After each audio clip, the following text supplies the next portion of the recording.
Setiap orang pada waktu itu kaget. Halo, berkat Bapa mengalir. Kalau ada anjing, rasa percaya Tuhan. Berdoa.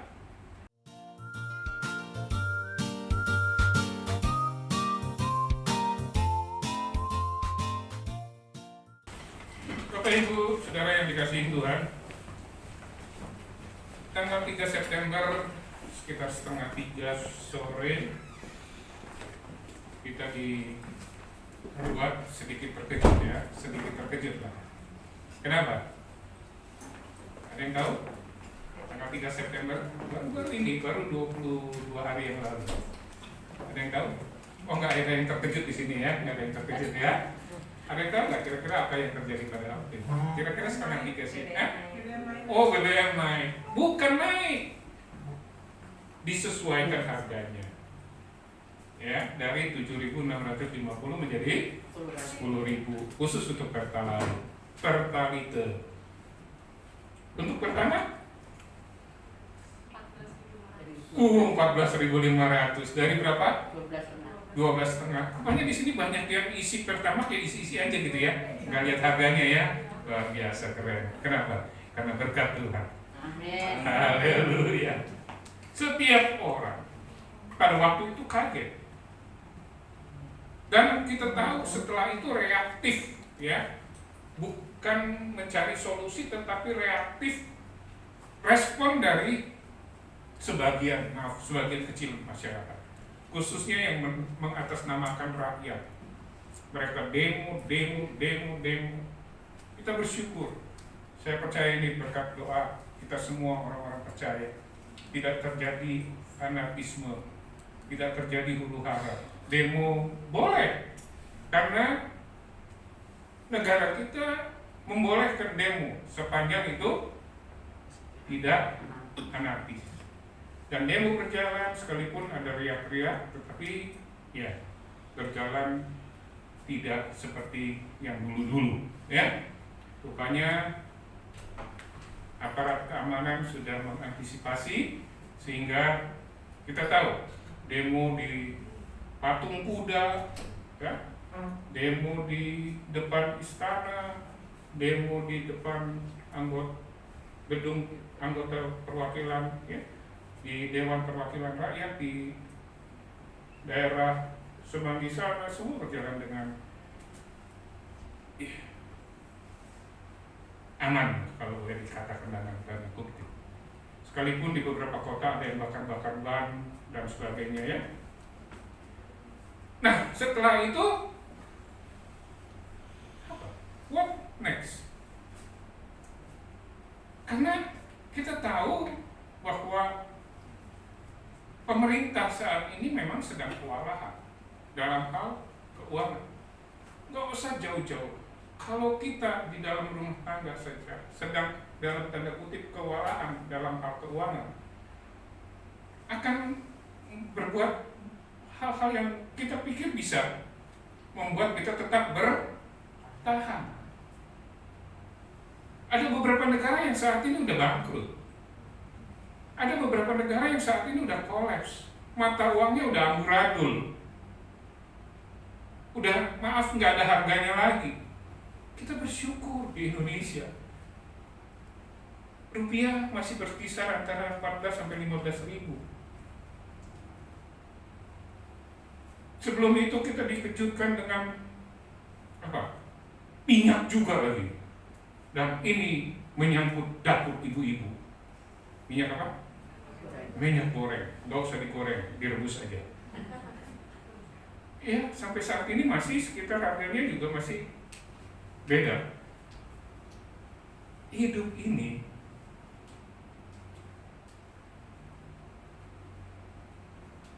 kita akan diperhadapkan dengan berbagai kesulitan. Tapi tadi luar biasa. Saya percaya bukan hanya ketika kita di gedung gereja atau kita di tempat ini kita nyanyi. Apa tadi? Lebih dari pemenang. Hah? Wih, keren ya. Dari apa? Dalam segala perkara. Masa? Amin. Amin. Kita lebih dari pemenang dari segala perkara. Apa perkaranya? BBM mau naik ke? Minyak goreng mau naik ke? Yang penting sebenarnya BBM satu yang tidak boleh tidak. Apa? Berkat Bapa mengalir. Amin. Haleluya.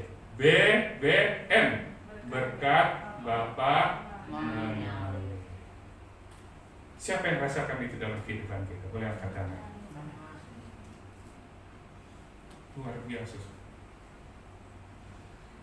Setiap orang yang sedang dalam pergumulan, yang dihadapkan dengan masalah yang tidak ringan, diperhadapkan dengan kesulitan yang besar, pasti rindu untuk memperoleh kemenangan. Halo? Amin. Siapapun itu, apakah kita orang percaya, apakah kita orang yang mengaku Yesus sebagai Tuhan dan Juru Selamat atau bukan, kalau orang tersebut mengalami pergumulan, menghadapi tantangan, kesulitan, pasti dia ingin apa? Keluar dari kesulitan itu. Pasti dia ingin keluar sebagai pemenang. Dan saya tadi terkagum-kagum dengan Tuhan. Saya nggak pernah kontak WL, saya juga nggak tahu WL di siapa, ya. Tapi luar biasa. Kenapa? Karena di sini saya akan sampaikan kepada jemaat yang Tuhan kasihi, hidup berkemenangan dalam Yesus. Hidup berkemenangan dalam Yesus, bukan di luar Yesus. Kita baca dulu Roma pasalnya yang ke-8 ayat 37. Roma pasal 8 ayat 37. Bunyinya apa?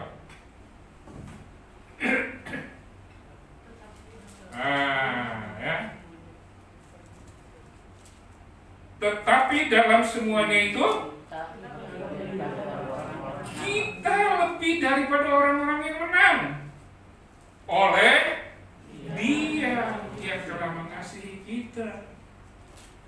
Kita lebih daripada orang-orang yang menang. Orang-orang menang, oke.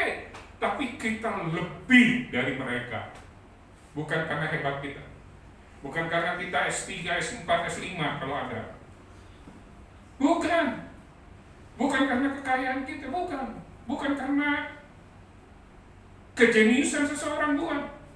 Tetapi oleh Dia yang telah mengasihi kita. Roma 8 ayat 37 ini dengan tegas mengatakan bahwa kita lebih daripada orang-orang yang menang.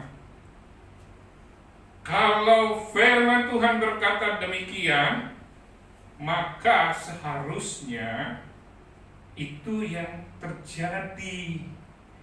Tapi ironisnya, tetapi yang sedihnya, kenyataannya berapa banyak anak-anak yang mengaku dirinya anak Tuhan malah sering eleh. Sering apa? Tahu eleh? Kalah, ya. Sering kalah dalam menghadapi realita hidup ini, dalam menghadapi persoalan hidup ini. Kenapa ini tidak terjadi dalam hidup mereka? Bahkan mungkin, maaf, ada di antara kita yang berkata, saya sekarang ini nggak merasa kok, saya nggak merasa saya lebih dari orang yang menang. Masalah saya besar sekali. Padahal nggak tahu aja, memang saya nggak tahu. Tapi Tuhan tahu. Kenapa? Karena Dia telah mengasihi kita. Amin. Nah, sekarang kita mau lihat kenapa kita bisa menjadi lebih dari orang yang menang. Ada beberapa hal. Coba kita baca ayat 31-nya. Roma 8 ayat 31. Ayatnya yang ke-31. Apa bilangnya? Sebab itu apakah yang akan kita katakan tentang semuanya itu? Jika Allah di pihak kita, siapakah yang akan melawan kita? Tidak ada. Ada nyanyian anak-anak sekolah minggu kan? Aku pahlawan kecil, Yesus panglimaku, Tuhan di pihak kita. Siapakah lawan kita? Tidak ada. Haleluya. Pada Nuh bisa aja, kan nggak ngalamin yang seperti saya alamin sekarang, betul. Tapi satu yang kita alami sama, Tuhan di pihak kita. Amin. Yang pertama, kenapa kita bisa menjadi lebih dari orang yang menang? Karena Allah itu di pihak kita. Haleluya. Kalau Allah di pihak kita, tadi nyanyiannya bilang kan, lebih dari pemenang dalam segala perkara. Terus? Oleh kuasa darahnya. Terus? Jika Allah di pihak kita. Mantap.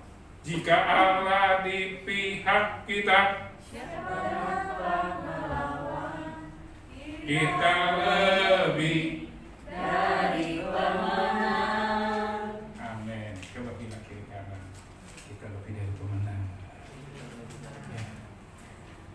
Biar ini memberikan spirit kita lebih. Masalah boleh hadir, masalah boleh datang dalam hidup kita. Kita nggak bisa hindari. Paling kita bisa atasi dengan cara apa? Kita percaya Tuhan di pihak kita. Kalau Allah di pihak kita, masalah sebesar apapun itu bisa diatasi. Bahkan kita akan keluar sebagai pemenang. Bapak Ibu Saudara pernah tahu kan, seorang bocah kecil nggak punya pengalaman, ya. Bahkan Alkitab mengatakan dia itu merah-merahan, imut-imut lah ya. Ngelawan seorang raksasa yang kurang lebih 3 meter. Tahu ya, namanya siapa? Nah iya, kalau ada teka-teki silang atau question itu dapat nilai itu ya. Bagaimana seorang yang nggak punya pengalaman, bagaimana seorang yang nggak pernah istilahnya berperang sanggup mengalahkan seorang panglima tentara musuh, tentara Filistin yang luar biasa pengalamannya. Bahkan pada saat itu Goliat bilang, lu anak kecil, aku ini udah berperang, punya pengalaman yang luar biasa. Kenapa? Daud berani karena dia percaya Allah di pihak dia, karena dia tahu Allah itu di pihak dia. Coba kita lihat 1 Samuel 17 ayatnya yang ke-45. Apa yang dikatakan oleh Daud? 1 Samuel 17 ayat 45. Yuk kita sama-sama baca. 2, 3. Tetapi Daud berkata kepada orang Filistin itu, engkau tetapi engkau dengan nama Tuhan semesta alam, Allah yang berkata. keren. Yuk sama-sama kita bilang keren. Keren. Dia nggak takut. Kamu boleh punya pengalaman luar biasa, kamu boleh bersenjata lengkap, kamu boleh pakai apapun. Tapi aku datang dengan nama Tuhan semesta alam, Allah segala barisan Israel yang kau tantang. Daud pakai baju yang perang, buat perang? Enggak. Pada waktu Saul mau kasih dia bilang, aduh nggak enak, nggak nyaman, nggak comfort. Dia cuma datangi si Goliat ini dengan baju biasa, tidak diperlengkapi dengan lembing dan sebagainya. Dia cuma bawa umban sama batu. Mustahil secara teori apapun, tapi bagi Allah tidak ada yang mustahil. Daud maju karena dia percaya Allah ada di pihak dia. Oleh karena itu Bapak Ibu Saudara, saat ini apapun persoalan kita, sebesar apapun persoalan. Mungkin kita tidak hadapi Goliat secara fisik, tapi mungkin Goliat lain. Dari sisi keuangan mungkin saat ini, dari sisi rumah tangga mungkin saat ini, dari sisi apa? Sakit, penyakit, kesehatan mungkin, atau apapun. Ingat firman Tuhan ini. Kalau Allah di pihak kita, kita akan keluar sebagai pemenang. Amin. Kita coba perhatikan apa yang dikatakan oleh Daud di dalam Mazmur 118. Mazmur 118 ayat yang ke-6.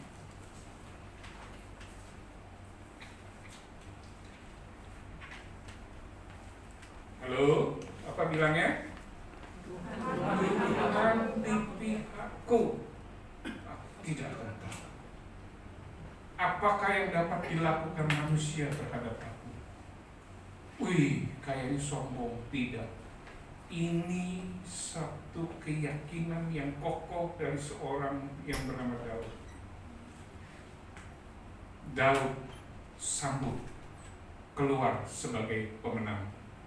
Ketika orang Israel semua pada ketakutan, bahkan Saul, raja yang diurapi oleh Samuel sendiri, dia ketakutan ketika saat itu ada seorang panglima dari tentara musuh, dari tentara Filistin yang bernama Goliat menantang mereka. Coba Bapak Ibu Saudara baca 1 Samuel 17 itu, kita akan dapatkan hal-hal yang indah. Bagaimana Saul itu takut, tapi Daud dia maju. Saul kehilangan rasa percaya Tuhan ada di pihak dia, tapi Daud tidak. Dan ini yang perlu kita miliki hari-hari ini dalam menghadapi BBM, Pertalite, Pertamax, apapun yang naik. Dengan naiknya itu kan imbas ya, berimbas kemana? Pengeluaran kita bertambah kan? Pastilah, yang bawa kendaraan motor, kendaraan mobil, atau naik kendaraan umum pun imbas kan? Naik angkot misalnya, angkutan kota, naik dia juga. Yang nggak naik itu mungkin baru ya, Transjakarta naik kan? Siapa yang di sini sering menggunakan moda angkutan Transjakarta? Busway.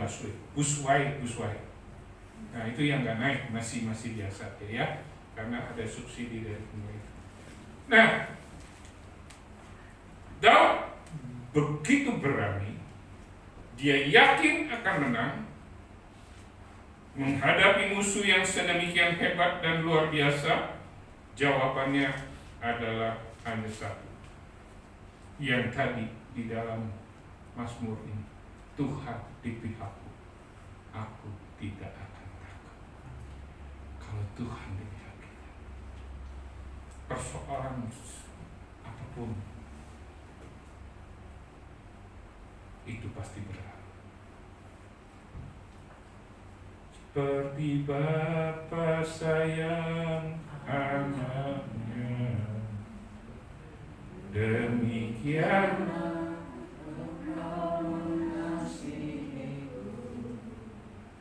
hari depan rancanganmu yang terbaik bagiku. Pegang ini. Kalau Tuhan izinkan saat ini kita menghadapi Goliat, masalah besar, tetap percaya. Allah di pihak kita. Ini yang pertama, Allah di pihak kita. Makanya kita bisa menjadi lebih dari pemenang. Bukan karena hebat kita ya, bukan karena kita pinter ya, bukan. Tapi semata-mata karena kita tahu Allah di pihak kita. Lanjut, di dalam Roma tadi, kita baca lagi. Roma pasalnya yang ke-8. ayatnya yang ke-32. Ia yang tidak menyayangkan anaknya sendiri, tetapi yang menyerahkannya bagi kita semua, bagaimanakah mungkin? Halo, apa? Ia tidak mengaruniakan segala sesuatu kepada kita bersama-sama dengan Dia. Bagaimana mungkin Dia tidak mengaruniakan segala sesuatu kepada kita? Gak mungkin. Anaknya saja Allah rela berikan di atas kayu salib, dijoljokan. Yesus telah lahir ke dalam dunia ini, lambang di bawah. Sebentar lagi Natalan kan? Ya, ini kan udah September di penghujung nih ya. Bentar lagi Natalan ya. Natalan ngapain? Hah? Natalan ngapain? Kita mengenang, merayakan hari akhirnya juru selamat kita. Yesus lahir ke dalam dunia, diberikan. Yohanes 3:16 berkata, karena begitu besar kasih Allah akan dunia ini. Halo, terus? Sehingga dikaruniakan anaknya yang tunggal, supaya barang siapa percaya kepada Dia, mereka beroleh hidup. Haleluya. Tuhan ini luar biasa. Allah rela memberi segala sesuatu bagi kita. Ini yang membuat kita menjadi orang-orang yang lebih dari orang yang lain. Yang pertama tadi, karena Allah di pihak kita. Yang kedua, karena Allah rela memberi segala sesuatu bagi kita. Tidak ada yang lebih berharga bagi seorang ayah atau ibu selain anaknya sendiri. Tuh, yang sudah jadi papa mama, ya. Bagaimana sayangnya kita sama anak. Makanya kalau ayah ditanya, kok kerjanya sampai bagaimana larut malam, pasti jawabannya adalah untuk anak sama istri, sebuah keluarga. Kita yang masih banyak kekurangan, kalau bapak-bapak, ibu-ibu yang masih banyak kelemahan, itu sayang sama anak. Apalagi Bapak yang sempurna. Kita bilang Allah itu Bapak bukan? Kita bilang Allah itu Bapak bukan? Bapak. Luar biasa. Ada hubungan yang begitu dekat. Kita adalah anak-anaknya. Masakan Allah akan cuek, diem aja ketika anak-anaknya mengalami sesuatu. Tapi Pak, kok sepertinya Allah diem aja?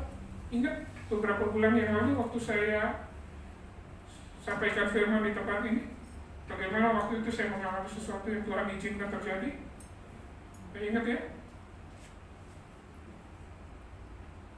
Saya memang sempat protes, bro. Tapi jangan lama-lama, saudara. Dan jangan ikuti saya protes, jangan. Kita adalah anak-anak. Karena begitu besar cinta dunia, hingga diberikannya Tuhan, supaya jangan binasa, melainkan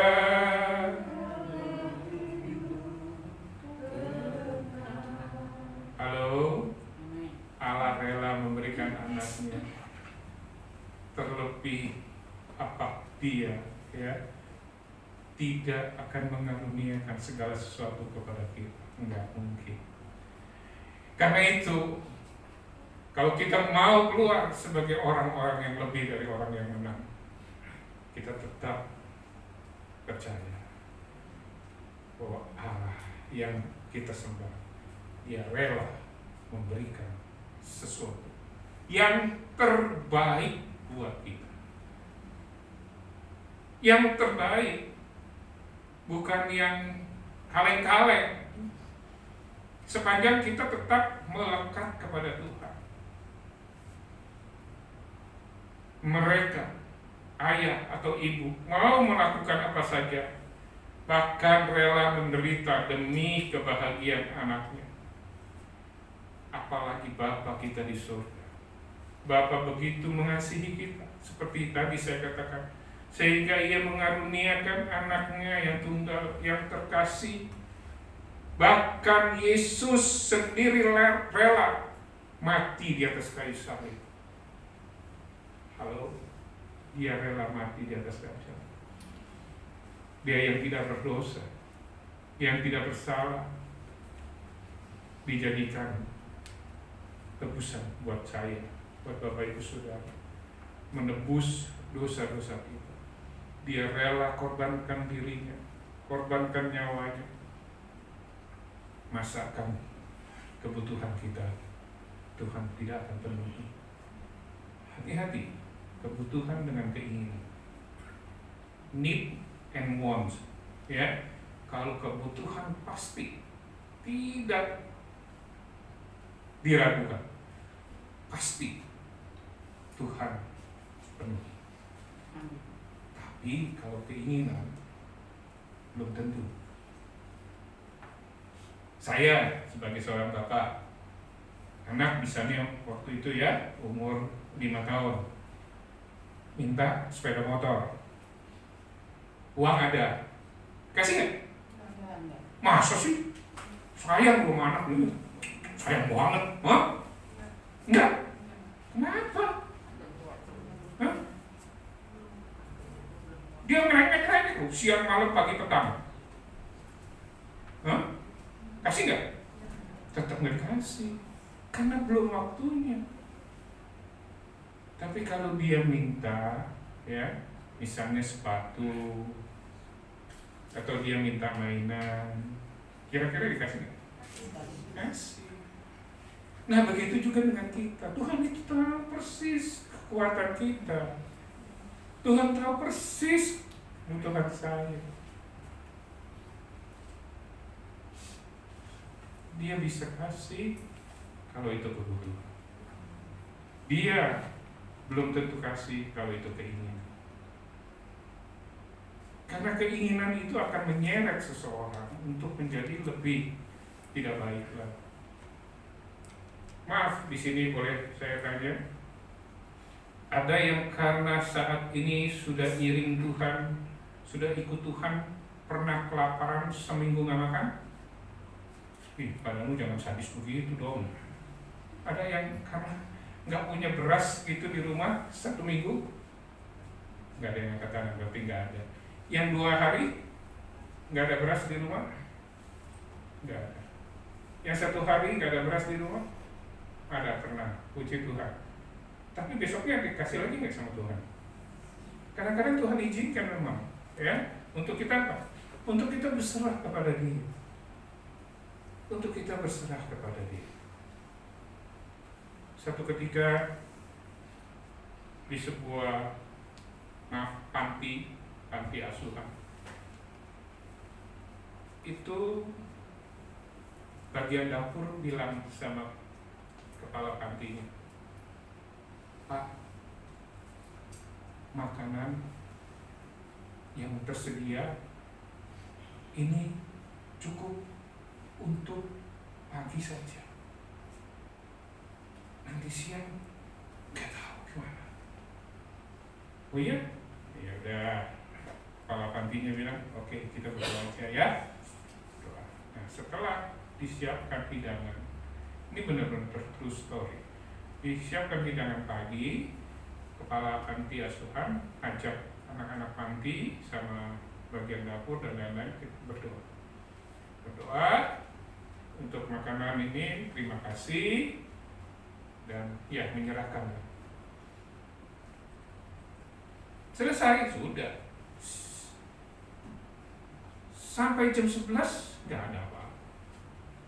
Jam 12 nggak ada apa-apa. Wah, anak-anak udah mulai kasak kusuk nih, udah mulai rada-rada lapar kan, udah jam 12 biasa makan. Jam 1 nggak ada apa-apa. Sekitar jam 1 lewat, ada orang datang dengan mobil box, lalu tanya, panti ini apakah benar-benar memberikan pertolongan buat anak-anak? Iya. Singkat cerita, dia bilang begini, Pak, ini ada makanan. Tadinya buat pesta, tapi karena mendadak ada satu dan lain hal, pestanya ditiadakan. Daripada dibuang, akhirnya ada yang mengusulkan untuk dikasih panti ini.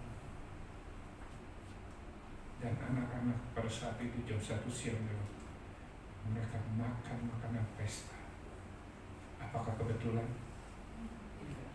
Tidak.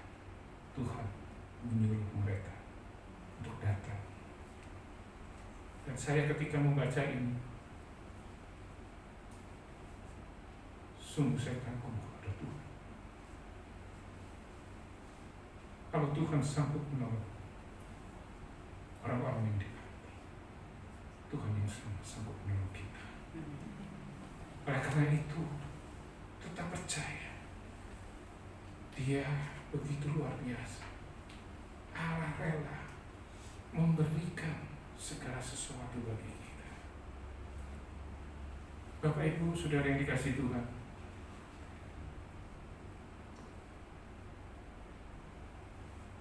saat ini kita nggak tahu ke depannya seperti apa. Putin bilang paling 2 bulan selesai, dia bisa menaklukkan Ukraina. Sekarang udah berapa bulan? 6 bulan lebih. Februari pertama kali Rusia menyerang Ukraina, negara kecil, tapi di sana penghasil gandum yang diekspor ke berbagai negara. Oleh karena itu sekarang kita lebih banyak jangan makan Indomie. Sama. Kenapa Indomie kan dari gandum kan? Kita impor gandum. Makan aja tiwul sama singkong ya. Kan dari sini sendiri ya. 6 bulan lebih. Dan gak tahu nih, nanti ketika G20 di Bali, apakah bisa membuat mereka itu berdamai? Karena ini impact-nya benar-benar mendunia. Kalau ini tidak segera diakhiri, banyak orang akan mati kelaparan. Karena gandum makanan utama bagi orang-orang di Afrika Selatan dan seterusnya. Kita di Indonesia, puji Tuhan, makannya bukan dari gandum, kita makannya dari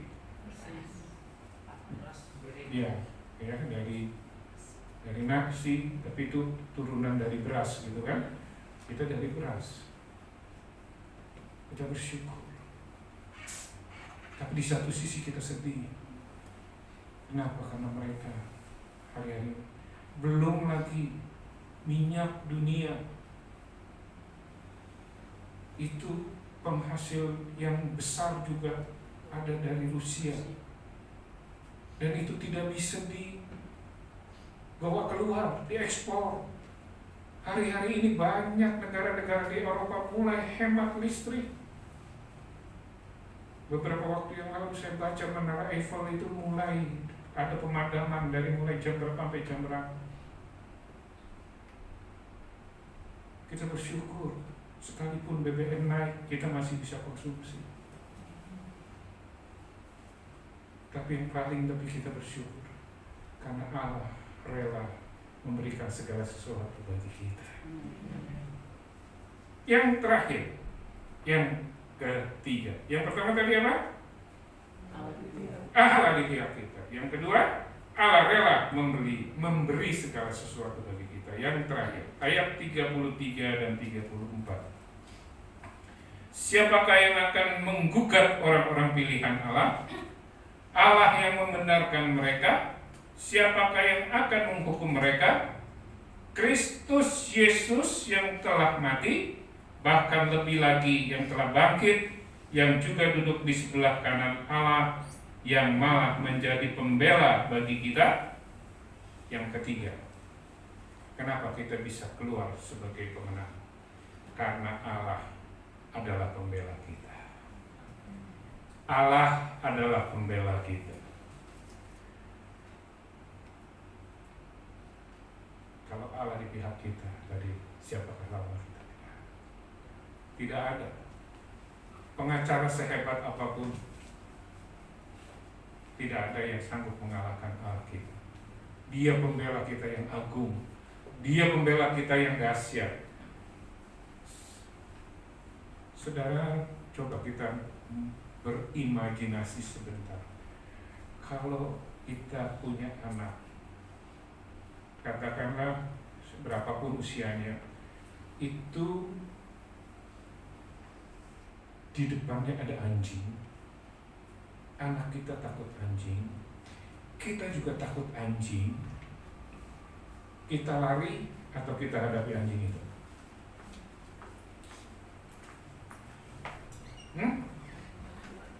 Loh, saya bertanya nih ya. Satu ketika anak kita, sama kita lah ya, lalu ada anjing. Anak kita takut anjing, kita juga takut anjing. Lari nggak? Kita lari nggak? Hah? Kita lari? Kita tinggalkan anak kita? Enggak lah. Kalau ada yang seperti itu berarti bapak atau ibu yang jam 6 lewat dikit. Rada-rada dia. Pasti setidak-tidaknya dia mencoba untuk menyelamatkan anaknya, atau setidak-tidaknya karena kondisi tidak memungkinkan untuk dia lari, dia akan maju ke depan. Nggak tahu timbul apa, dari mana keberaniannya.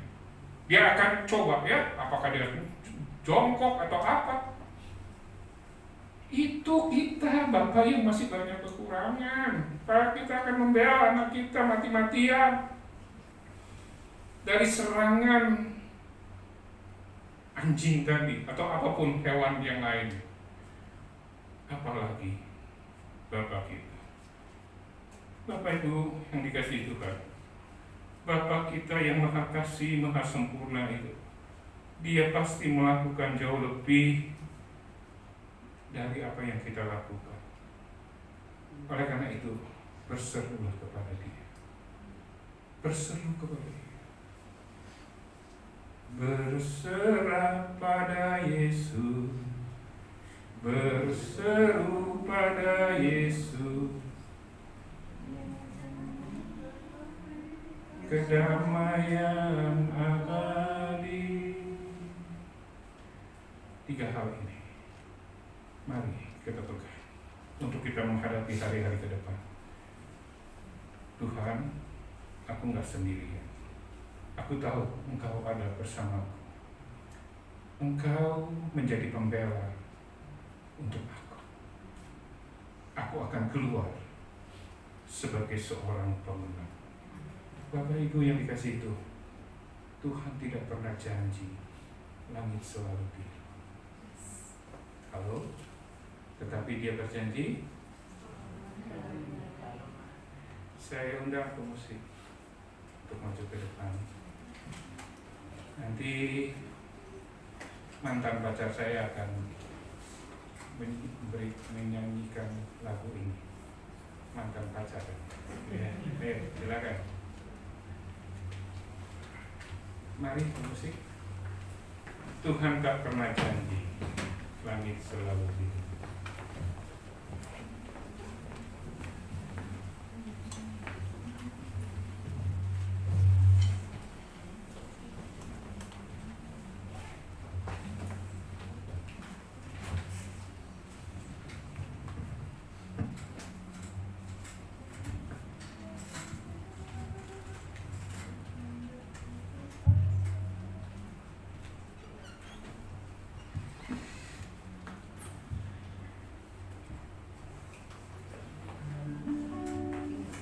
tiga hal ini kita boleh camkan dalam hidup kita taruh dalam hidup kita untuk menghadapi hari-hari ke depan.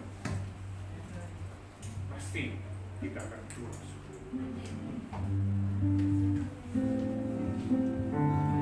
Haleluya.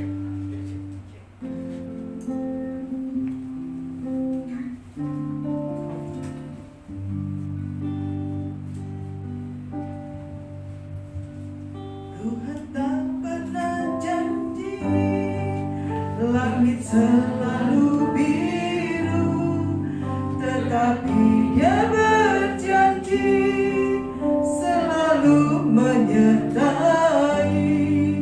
Tuhan tak pernah janji jalan selalu rata, tetapi Dia berjanji selalu patah.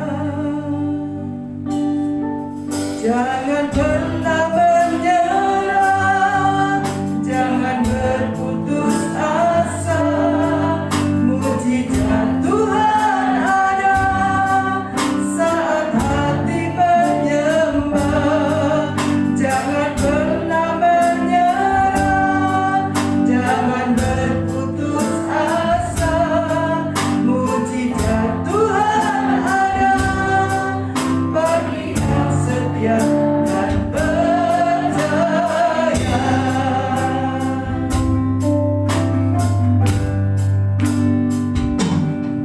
Tuhan tak pernah janji langit selalu biru, tetapi Dia berjanji selalu menyertai. Tuhan tak pernah janji jalan selalu rata, tetapi Dia berjanji berikan kekuatan. Jangan pernah menyerah, jangan berputus asa. Mujizat Tuhan ada saat hati menyembah.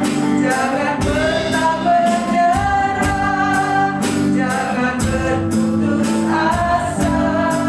Mujizat Tuhan ada bagi yang setia dan percaya. Semua. Jangan pernah menyerah, jangan berputus asa.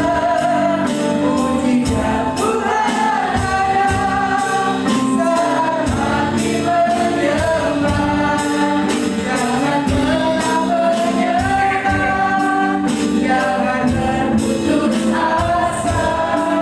Mujizat Tuhan ada bagi yang setia dan percaya.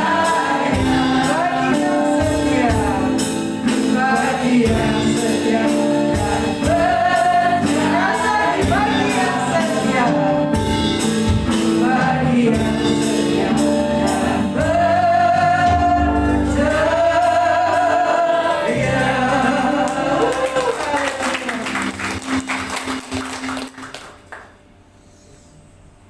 Terima kasih. Biarlah lagu ini juga menguatkan kita. Kita adalah anak-anaknya. Kita adalah umat tebusan. Persoalan seberapa? Jangan pernah kita lupa. Dia sudah pernah tolong kita hari-hari yang lalu. Dia pasti tolong kita hari ini.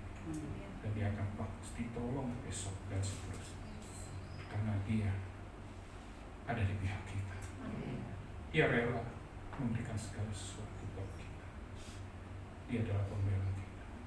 Bagi Bapak Ibu Saudara yang sungguh yakin dan rindu keluar sebagai pemenang, mari kita nyanyikan ini sambil bangkit berdiri. Refnya saja. Haleluya. Oh, haleluya.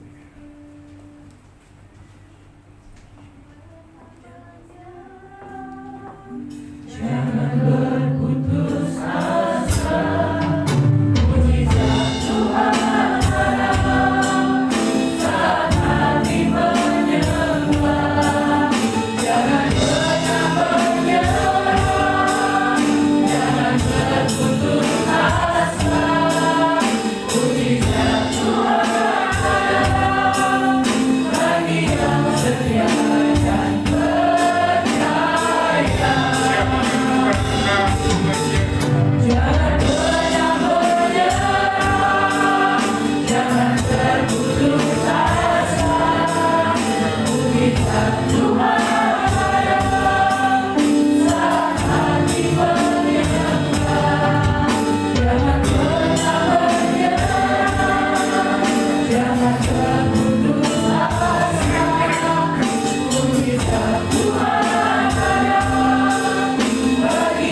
Bapak, terima kasih.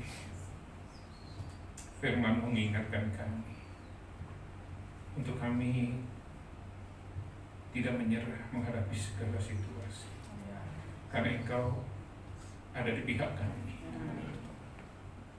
Engkau rela memberikan segala sesuatu bagi kami, sepanjang itu adalah kebutuhan kami. Tuhan adalah pembela kami, pembela yang agung. Terima kasih Tuhan buat kebenaran firman.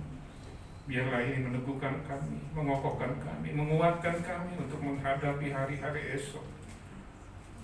Ketika kami berjalan, kami menjadi orang yang lebih dari orang yang menang. Terima kasih Bapa. Hamba-Mu telah selesai menyampaikan firman-Mu.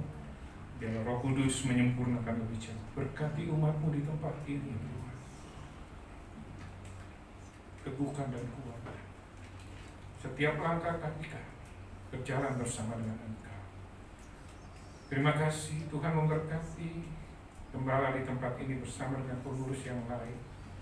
Biarlah lewat gereja-Mu di tempat ini Tuhan, nama Tuhan semakin dipermuliakan. Terima kasih Bapa.